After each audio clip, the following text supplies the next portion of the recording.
Zach Seward is the newsroom's editorial director of AI initiatives, says the New York Times on December 12th, 2023. Fast forward to today, the New York Times is suing OpenAI and Microsoft over AI use of copyrighted work. Millions of articles from the New York Times were used to train chatbots that now compete with it, the lawsuit said. We're going to get to that in a second, but let's just go back to the fact that the New York Times has an AI director now.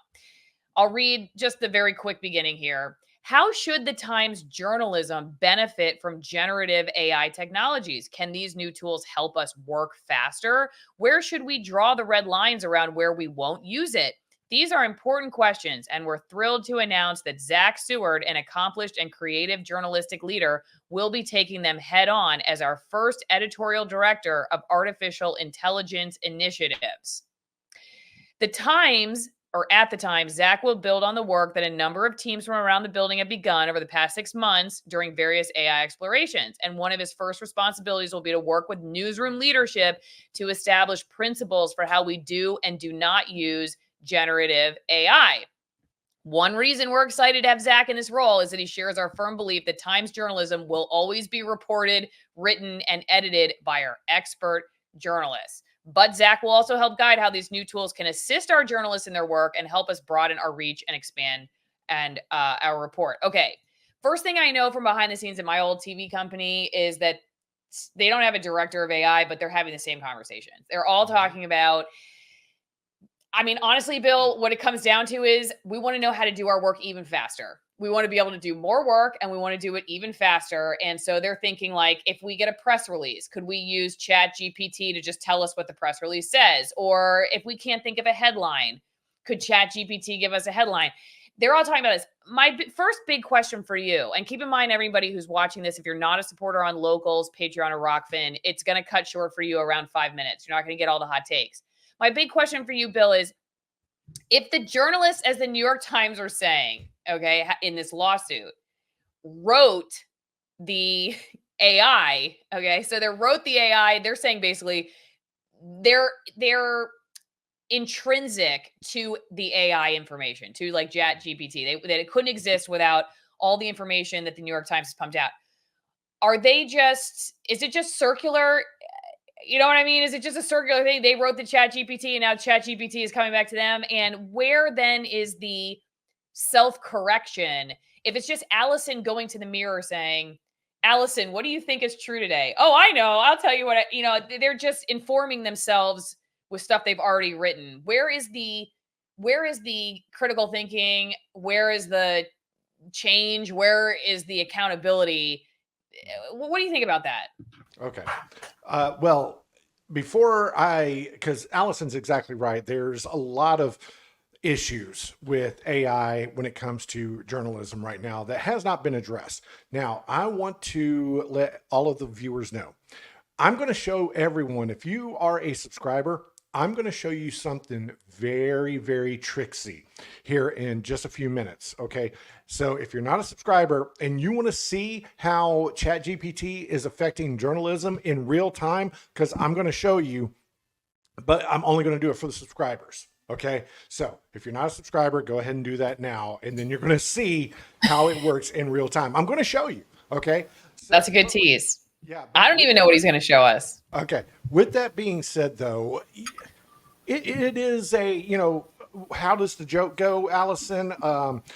Hey, I just ordered a chicken and an egg off of Amazon. I'll let you know what happens. So, yeah. So which is it first, the chicken or the egg? So did ChatGPT start it or the journalism in the New York Times? First off, I think the most important distinction we need to make is somebody in that article wrote are news experts. Come on, guys. There's not been a news expert at the New York Times in decades. So let's be real about that. But yeah, it is circular. It's like you said, it's, who's doing this and who's doing it with what. And I will tell you that in the career that I have right now, I have to use a work issued laptop, but I work from home and I have a company issued laptop that anything that even looks like a AI site or something similar to ChatGPT, they've blocked it. So I thought that may be the Interesting. way journalism was going, but No, no, apparently not. They're I found no, that very interesting. no. And I think the reason that there's probably a couple reasons, but the main reason that there's not a whole lot of concern is because, like you saw, I mean, they kind of see how they and the powers that be among them have written what has become AI, right? So Right. they just look at it like they're reading their old diaries. It's just going back to their old diary, and their diary is telling them what happened. Oh, dear diary, what happened on this day that caused everybody to die suddenly? Oh, you know what? It's probably too much bacon. It may have been too much bacon. It probably wasn't. Maybe I don't know if it was an experimental this or that or whatever. It was probably just that people were eating too much bacon.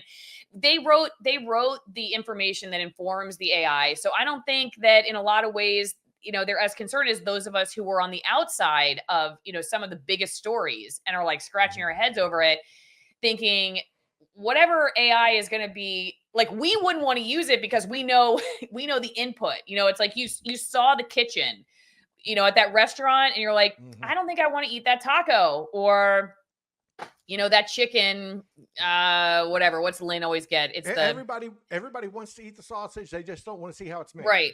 Yeah, exactly. I was trying to think of what is that fried chicken steak? What is that thing that's like Chicken fried actually steak. chicken? Okay, thank you. Yeah, that. Okay, I would never eat that. You could Or if you had how they call force it, feed country fried steak. country fried steak, but it's really chicken, right? Right, right. Okay, yeah, whatever. Anyway, yeah, so we're like, we've seen how it's made. So like we don't want to use AI necessarily, or at least if we're using it, we're very skeptical like of what it's telling us. And it's more of like Well, an here's interesting deep dive into like another world of technology, but not necessarily something we're going to just use as a crutch. I wouldn't anyway. I wouldn't well, like let it do my work and walk away. okay, hold on. I think here's where we're going to have a little bit of a Okay. 50-50 split, and let me explain. Well, when you're a producer in TV news, and you have to produce a 30-minute show, an hour show. If you're on the morning show, you may be a producer in Lima, Ohio, and you have to produce a 4-hour TV morning show newscast, and you're by yourself. So AI can be an invaluable tool. And I'm going to show you that if you subscribe, because I'm going to show you some tricks. And I got this directly from one of my friends who's still producing in TV news. So it can be an invaluable tool, but it can't be the end all be all. It should not be the doing the journalism, if that makes sense. Like we shouldn't have Terminators roaming around doing man on the street interviews. Okay. So I will say that, but it can be an invaluable tool. And I'm going to show you how it can be invaluable to the news business when done Yeah. correctly. Isn't it funny though that the New York Times, like this is a CNN headline, New York Times first director of AI signals key role that technology will play in news production while also hiring somebody or while also suing. I just think it's funny. They're suing over it and yet they're hiring somebody. So I That's the personally think oxymoron. Yeah. I think personally they're after money here. I mean, it's basically alludes to this in the article that they want an amicable resolution. Basically, they want to get paid. There have been news jobs slashed across the country. I think the most news jobs cut this year since 2020. And they want some money. So they're like, you know what? You used all our articles to inform this chat GPT stuff. So you owe us. What I think is really funny, though, I'm going to read you a couple things out of the CNN article. And they're just profusely in love with the New York Times. I mean, CNN, Well, New York. it's This written is by why I say, Oliver Darcy. I mean, come on. well, right. So, I mean, I don't know. I would say take it with a grain of salt, but it's Yeah. still CNN. I'm sure a lot of CNN authors would probably write something similar. Before I get into that, though, don't forget AllisonWinePromo.com, where, you know what? There's nothing artificial about this. It's some legit wine. It's probably not going to make you more intelligent. I don't think drinking does that, but it's definitely not artificial. Anyways, it's not going to. Three out of 4 AIs recommend it. Yeah, yeah, exactly. High altitude, extremist altitude, 6 to 9,000 feet. Grapes are working extremely hard for you under the sun in these conditions. I used to ski back in Washington State where snow used to exist anyway. It doesn't right now because Washington State decided, you know what, Allison's gone. We can just cut the snow. Now that she's out of here, we can actually have nice winters, but whatever. There you can ski at like 4,000 feet. These are twice as high. There's no excuse to not get these if you're a wine drinker. It's a great way to support my work, great company, and great tasting wine. They make a great gift. Bring in the new year with good wine. Get rid of your $10 box wine. Get some good wine from AllisonWinePromo.com. Support the channel. If you want to go to greenpasture.org and get your cod liver oil, that's also a great way to support my work. Greenpasture.org. Use the promo code Allison10. Allison10. I have been taking the fermented cod liver oil concentrated butter oil blend for a long time. About 13 years ago, I cured cavities naturally taking this product. It's got great omegas, great vitamin D content, and it's a great company. Like I said, greenpasture.org, Allison10 at checkout for your promo code, or check out the affiliate links in the description as well, because there is just an affiliate link you could click on for Green Pasture instead of going to the website and using a promo code. And there's other products you can get. Finally, I have a P.O. box. I have loved getting mail. I'm trying to find, I got a letter today. Where is it? I'm not sure. I'll have to find it for the next show. I got a letter today. Thank you so much for the people who have been sending letters, your loose pocket change, your lottery tickets, whatever, to my P.O. box. I think it's a great way to communicate. I love getting your family photos. I love getting the letters. It's really great to actually get real mail. So consider sending me some. P.O. Box 3355, Denellen, Florida 34432.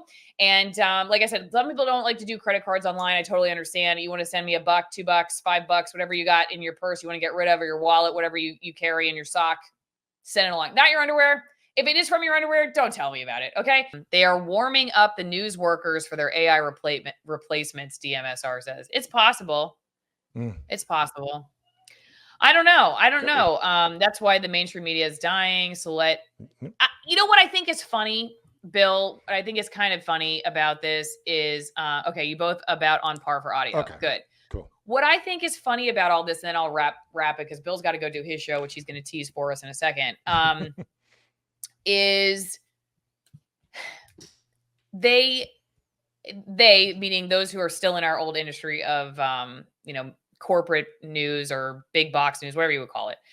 Big box news. I like that. I wonder to myself what I would be thinking if I was still there, and would I be thinking a robot basically is going to replace me? And if so, like we said kind of last time, would I wonder to myself, if I'm this easy to replace, what have I been doing here? Does that make sense? Well, like if a robot can replace me, what have I been doing here? The easy answer is the technology was not there yet. Yeah, but if all I am is just a compilation of a bunch of, authoritative sources that you could just cram into a computer and spit back out. Right. What am I exactly? Like, it would I think it would send me spiraling a little bit as far as existentialism is concerned, and like, what am I doing here? If I'm only as good as like the credible authoritative sources that just get crammed into a computer, and my bosses think that that's a worthy way for me to become more efficient at my job. And I should say that is one of the, if not the number one values in the newsrooms. And they may say it's accuracy, and they may say it's trust. They may say it's journalism. I'm sorry, it's not. It's productivity. The number one value in a newsroom is productivity. That is what they do. And so they can say it's journalism and accuracy all they want, public trust. It's not. It's efficiency and productivity. And so that's what they see here. It's the golden goose of productivity. I see more of it to come. And I would wonder, if I was a journalist, what exactly I was worth to begin with if management is inching in this direction. That's my final word.